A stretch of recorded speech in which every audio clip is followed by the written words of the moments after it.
I wish to talk today from the deep Karpata mountain of the West Ukraine. And today is 28th April morning, which for us the practitioner of the Lotus Sutra and the follower and disciple of the great Bodhisattva Nichiren of Japan, today, this morning, 28th April, commemorating the most significant day that Nichiren, almost 800 years ago, in Japan, on the top of sacred Mount Kiyosumi, first time begin pronouncing this practice of Nam-myoho-renge Kyo.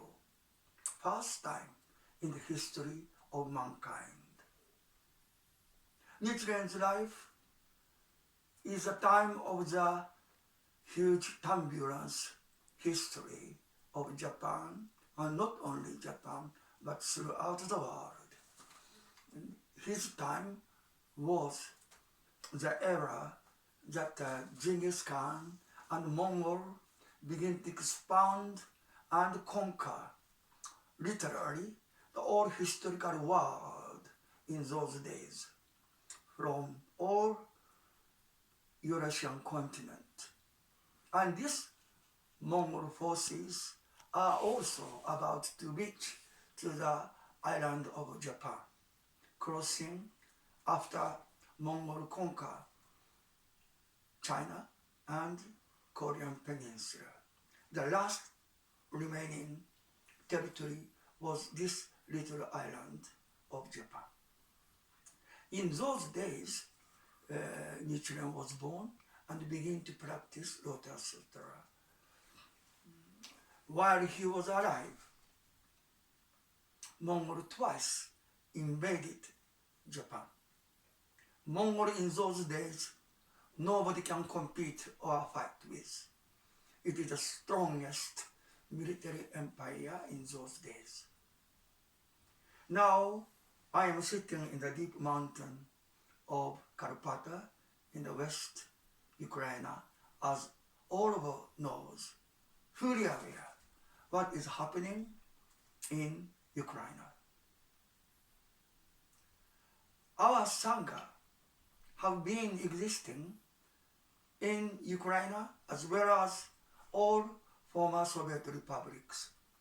I came to Ukraine first time, even the time of the Soviet Union. My first 7-day practice of Rohat session in Soviet Union was in Crimea, in the deep cave of Crimea. First week of December 1990, I came to Crimea and entered the deep cave resort. There I did my first 7-day fasting practice of Rohat session.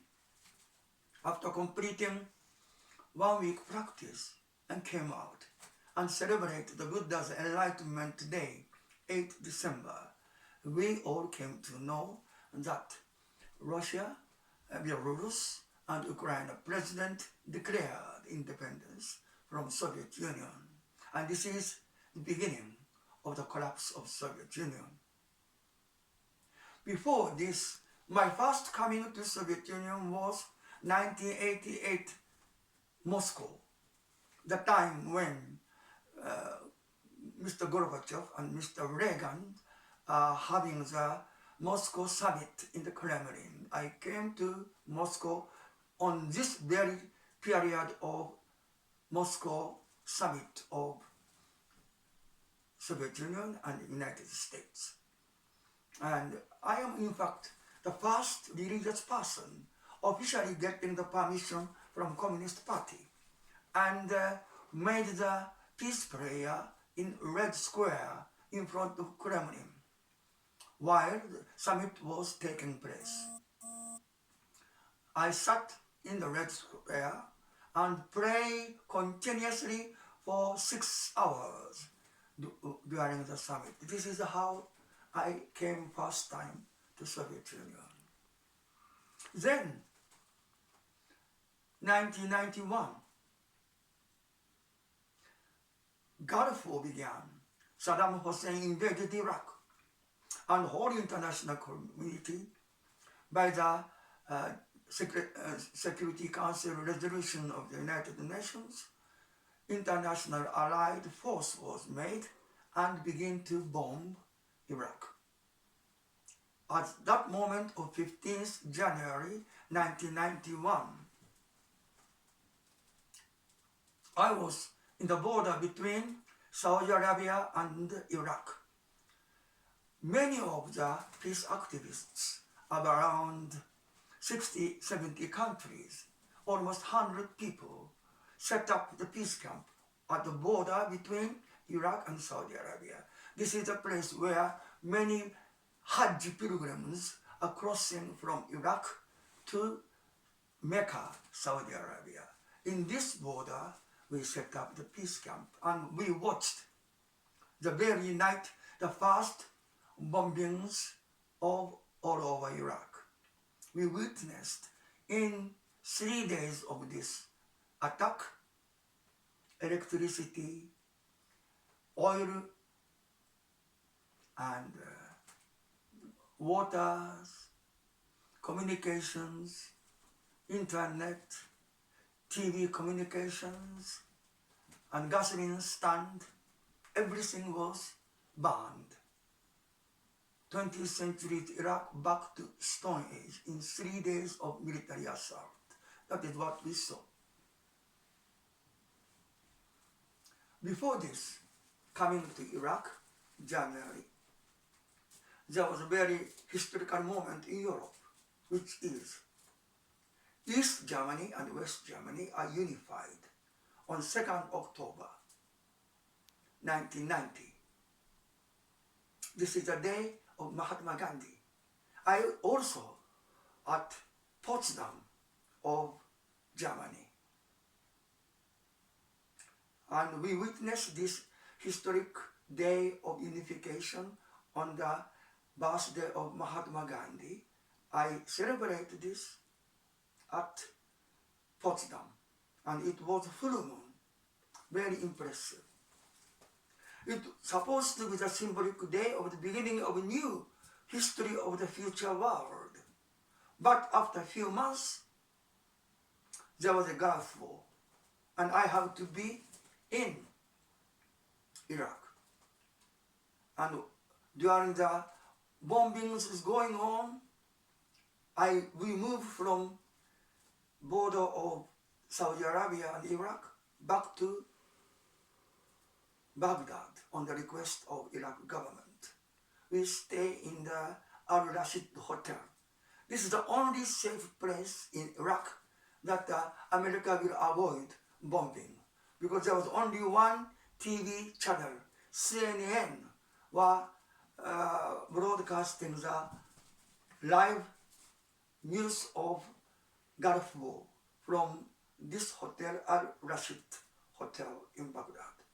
We are also moved into this hotel, and we are watching every day the Gulf War. And it was also the full moon. We saw the full moon. So this symbolic 2 events and 3 events I am mentioning because I personally associated in this historic moment. Berlin Wall fall, Soviet Union's disappearing, and the end of the Cold War in Europe and unification of Germany, and beginning of the Gulf War, right after the end of the Cold War. I moved to Baghdad, to Moscow, in the same year, 1991, August. While we are in Chernobyl, we heard coup d'etat began in Moscow, and all Russia became emergency. We returned to Moscow, the second day of the coup d'etat. All Moscow was surrounded by hundreds of tanks, and tanks were everywhere on the street of Moscow. But what was surprising, all Moscovites gathered together on the street, come out of the street, and joined the barricade of the Russian parliament building, so-called White House. Thousands of Moscovites are in the barricade. I also joined in the barricade with thousands of Moscovites. Third day, coup d'etat failed. All Moscovites celebrate the victory of non-violent change of coup d'etat. Yeltsin was there. Gorbachev returned from Crimea. We marched together at the main street of Moscow and pulled down the founder of KGB's statue at Lubyanka, all together. And all Russian soldiers who were supposed to shoot the Moscovites sided with Moscovite people and citizens and celebrated the victory over coup d'etat. Within few days, Mr. Yeltsin illegalized and burned and sealed the main headquarters building of Communist Party of Soviet Union. And there, the beginning of the collapse of Soviet Union itself. Same year, December, when I complete my 7-day fast practice in Crimea, we came to know that Russia, Belarus, and Ukraine seized from Soviet Union and declared independence. Following few weeks later, Gorbachev officially declared the end of Soviet Union on 25th December. And that also I witnessed in Moscow. This is how the historic change began. 30 years and more today, the post-Cold War and post-Soviet transitions went to the wrong direction. Ultimately, we are seeing the consequence of the war of Ukraine. Putin unleashed this war of aggression and invasion to deny the existence of one independent country, Ukraine. For his act of military aggression against Ukraine disregarded all international laws, including UN Charter and all principal international agreement which was made, including Budapest Agreement. And we don't know. In the middle of this war, today is already entering to third month of the war in Ukraine. And we moved from Kiev to this mountain on the first day of the Russian invasion. We evacuated our Buddhist community in Irpin, suburb city of Kiev, where we lived almost 5 years in the new Buddhist center in Irpin. On the first day of the invasion, we moved to this Buddhist community buildings in the deep mountain of Karpata, and we are staying and living here for almost 60 days now. praying for peace in Ukraine. Before the war began, we every day prayed in the center of Kiev, in the hill of the historic holy center of the beginning of the Russian Orthodox Church history, most sacred center of Russian Orthodox historical church all around. There we went and prayed every day. Our prayer was to avert and prevent the war. We couldn't stop the war. War began, and we are now already in third month. Who knows how this military war will continue and will end. It is a surprise, and it is already like a legend that Ukraine government, Ukraine armies, and all people of Ukraine stood in front of this military invasion, persevered and fought back and stood heroically. This resistance of heroic Ukraine's spirit is already the miracle and the legend. Ukraine, as a country, have every right to protect and defend its existence and its future. And the people of Ukraine have every right to be free, to be independent, and to choose their own future without anyone's threat and intimidation and conquest. In this crucial, critical moment of the war, we come to this important spiritual ceremony in the deep mountain of Karpata.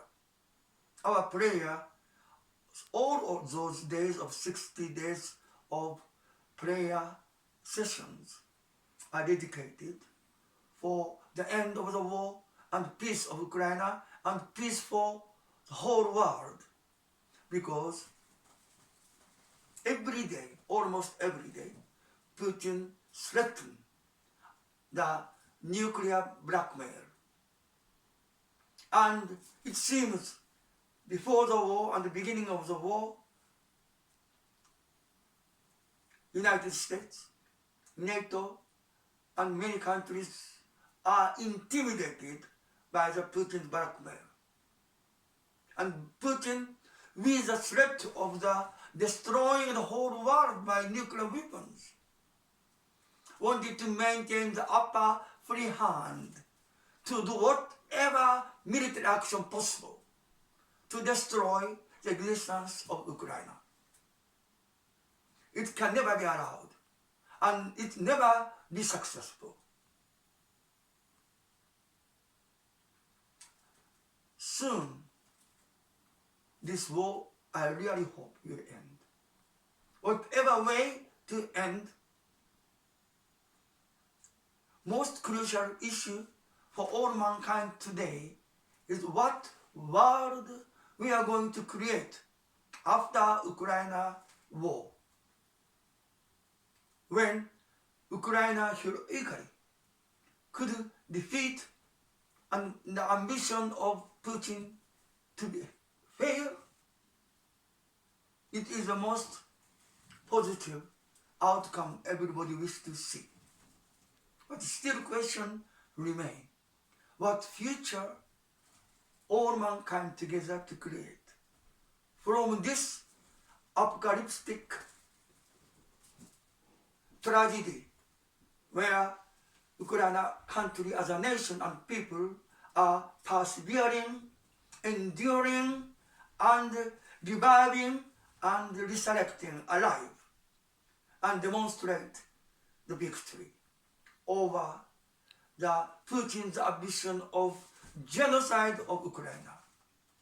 Maybe militarily Ukraine can win Russia could defeat. But military end is not the end of the issue today.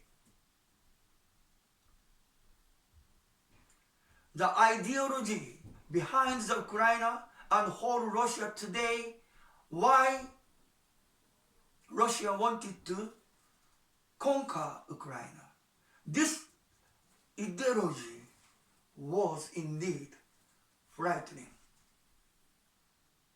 And we should observe and reflect why such ideology begin to appear and grow and conquer the society and the mentality of the all political leader, military leader, intellectual leader of Russia.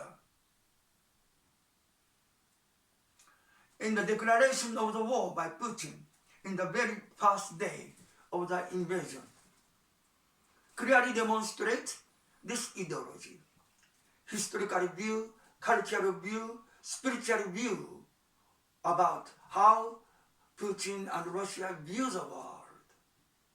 There is a deep-rooted hatred, disrespect to Ukraine and Europe and the European value and the modern world security system. What we experienced during this war is we are witnessing the fundamental system failure of the world security, world governance, and world peace. There is no more the machinery and system to prevent the ideology of genocide become a real military action.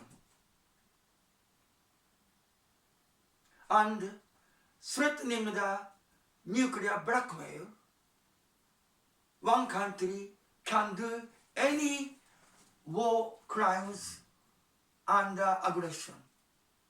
And there is no machinery exists to prevent it.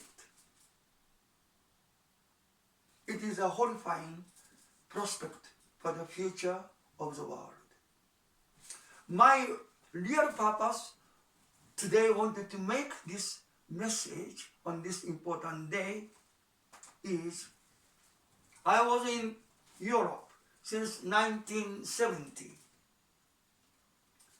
We created the massive non-violent peace movement to stop the nuclear war over Europe.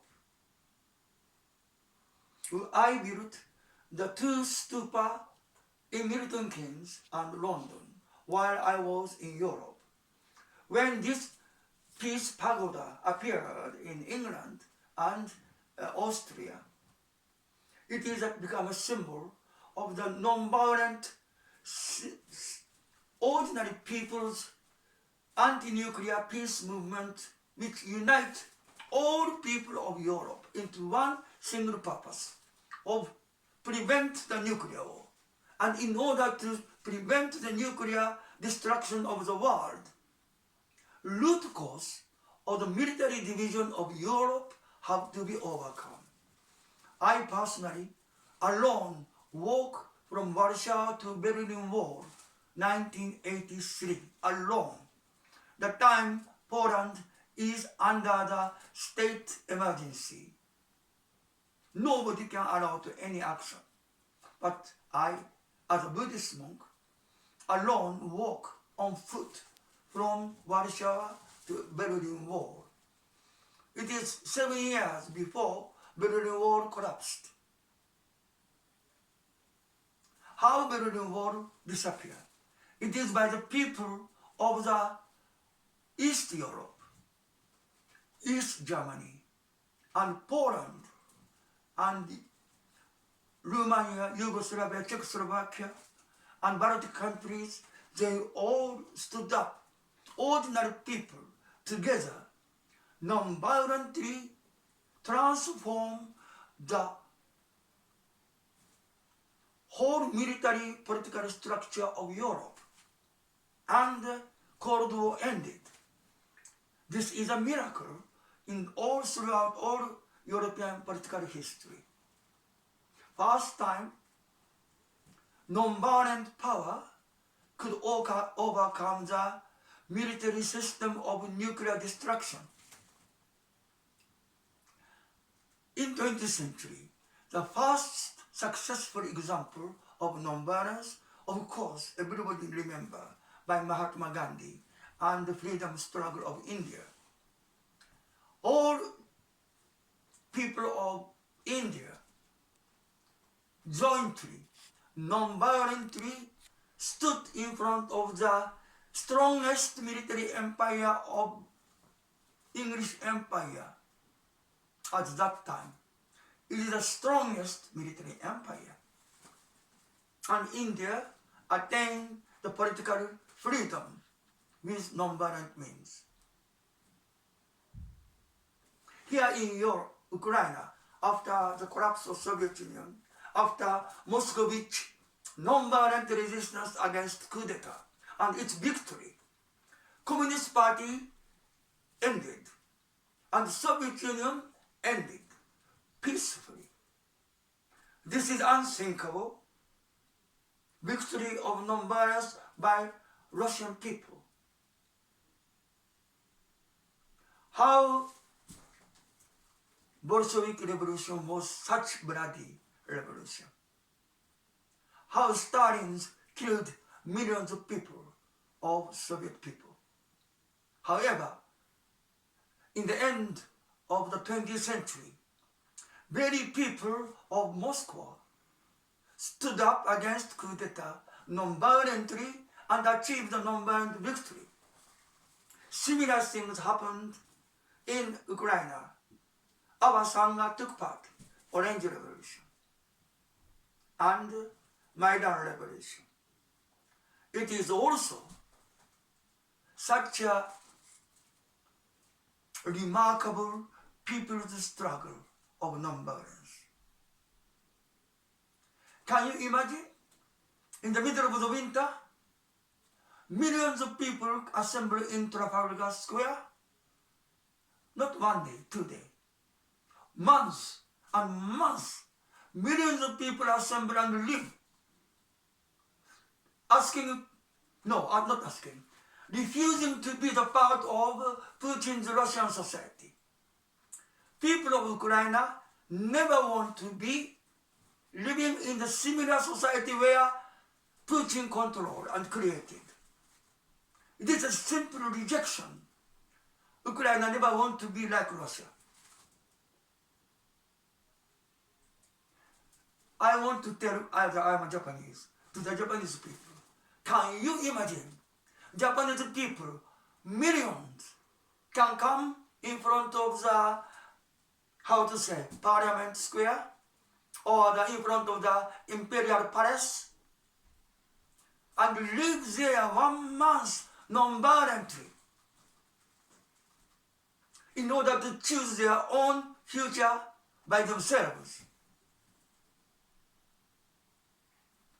I and our Sangha took part, and I witnessed by myself old lady from the deep villages of West Ukraine, hundreds of them. They are coming to Moscow to join the Maidan. They are bringing many bread and vegetables. They are presenting this to the old people of millions of people who are living in the middle of the winter there. They are bringing their own food, sharing with people.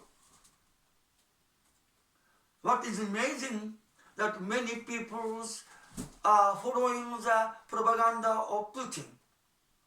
Putin said all revolution was America's anti-Russia conspiracy. And America arranged all this revolution.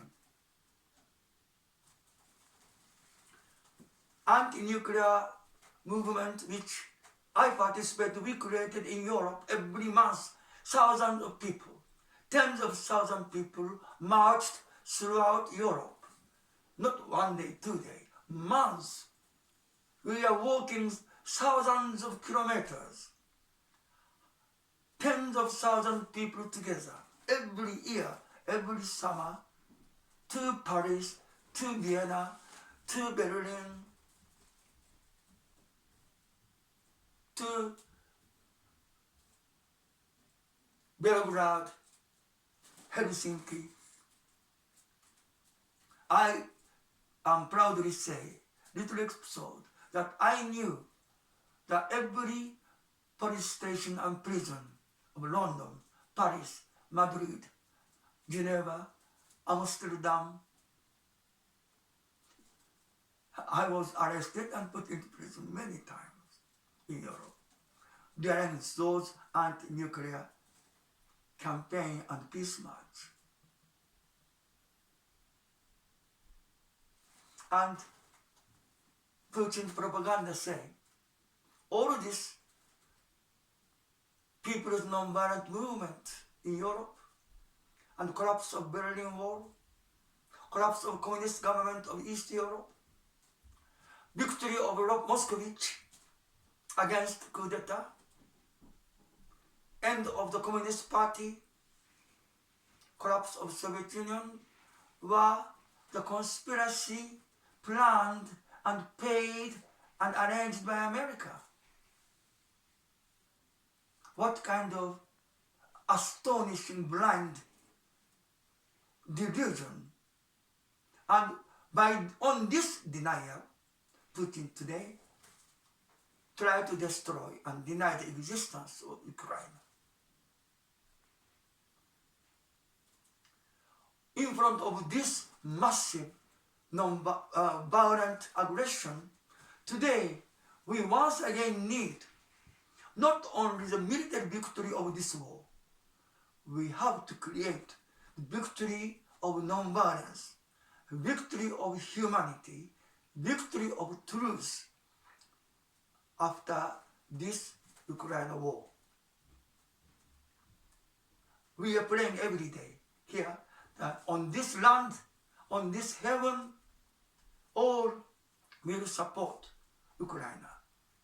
I really pray for the final victory and to create the future world free from the military dictatorship and military aggression. We have to demonstrate the valid strengths of nonviolence, compassion, solidarity, truth. By all people of the world come together to Ukraine and celebrate the ultimate victory of humanity and nonviolence and peace. Not only the military victory, which is inevitable, but this alone is not essential. In order for the future rebuilding of Ukraine and the future of all countries of former Soviet Union, and assuring the non-violent, peaceful future of new creation of planet Earth, civilization and community, each one of citizens should choose our own future